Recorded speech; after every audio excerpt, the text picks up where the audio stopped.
What is up, YouTubers, and welcome back to another episode of Our 60 Journey. It's been a while. Take a sip.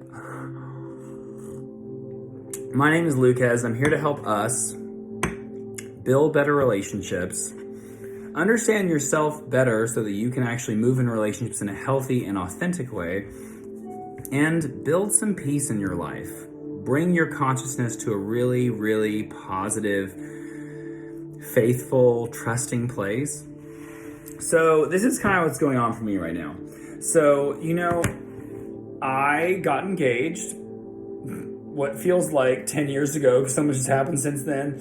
And there have been a series of setbacks, a lot of setbacks going on. COVID could be blamed for it. Kind of like when something's out of the shelf and they're like, oh, it's COVID's fault. I'm not sure I believe that anymore. Did you actually know that like toilet paper people, instead of raising the price of toilet paper, they're just making the rolls smaller so they can sell the same thing to you at the same price but give you less actual product and quality. So that's interesting. So COVID's not really, I don't think, to blame for all this stuff. It seems like easy and fun to do it that way, but it's not. In the last 2 years of being engaged, I've learned a lot. I've learned that no matter how healthy and how strong you are feeling right now, you're probably still moving in a toxic way sometimes. You're probably not receiving someone else's energy and intentions as pure as it probably is meant to go out.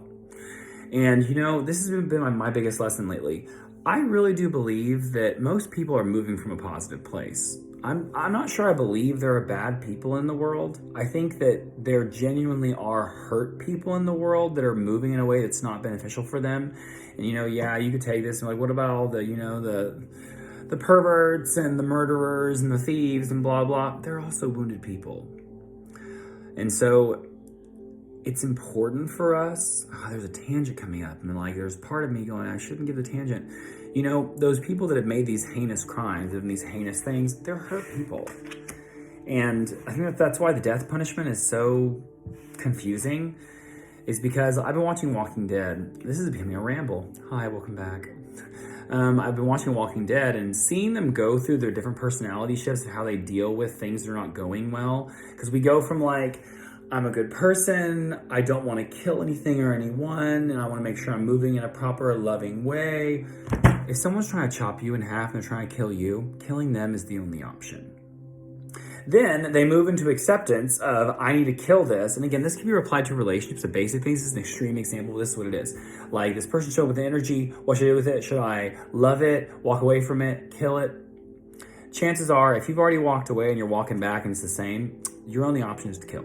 And then they move into that option of, I need to kill these zombies. I need to make sure I'm ending this so there's no more possible suffering, possible,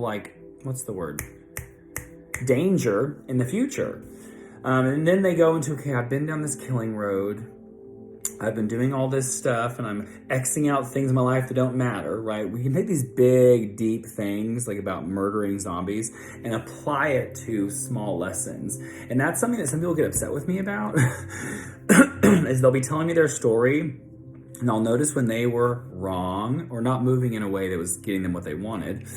And I tell them, well, it's kind of like this. Like, you can sit there and say, well, I only did it one time to them. Okay, well, if a murderer said to someone, well, I only killed one person, can I get off? No, it's still the action. And that was the message of today, which I'm about to end. I'm going to do 5 minutes and I'm going to do 6 minutes, cut it flat, is every action counts. Every penny counts. I've thought of this story a lot in the last few days about, I don't remember where it is in the Bible, but there's a story about a man who's going through the town, throwing gold everywhere, giving all this energy away, giving it to the temple, blah, blah, blah.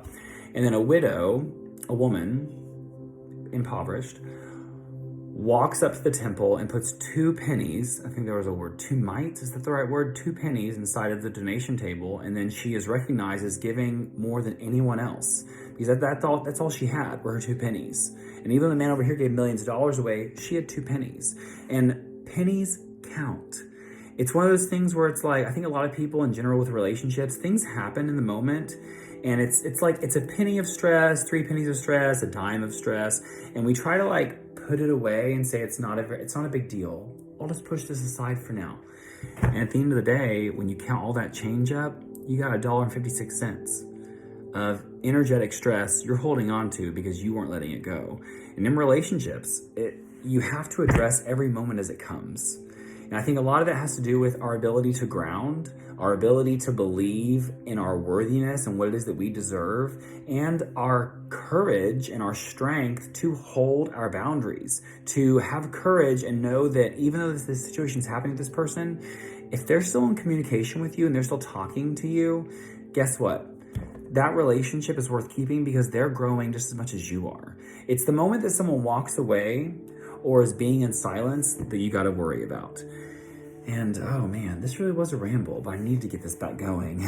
Our 60 journey has been on a pause for a while, and it was just a lot to keep track of.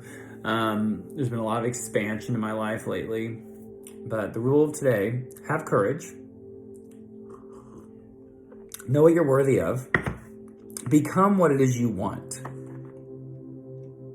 I cannot tell you the number of times that clients come to me and say, my partner's just so quiet, he's not expressive, blah, blah, blah. And I'm going, okay, so clearly you're an expressive individual, but are you expressing everything? Or are you just expressing more junk to make them respond? And the answer is always, you're holding in things too. This is payback. The universe is paying you back for not being open and honest and vulnerable. And that's the part about relationships. The vulnerability comes in expressing what it is we need, what it is we want, every last part of it. And higher chances than not, you don't even know.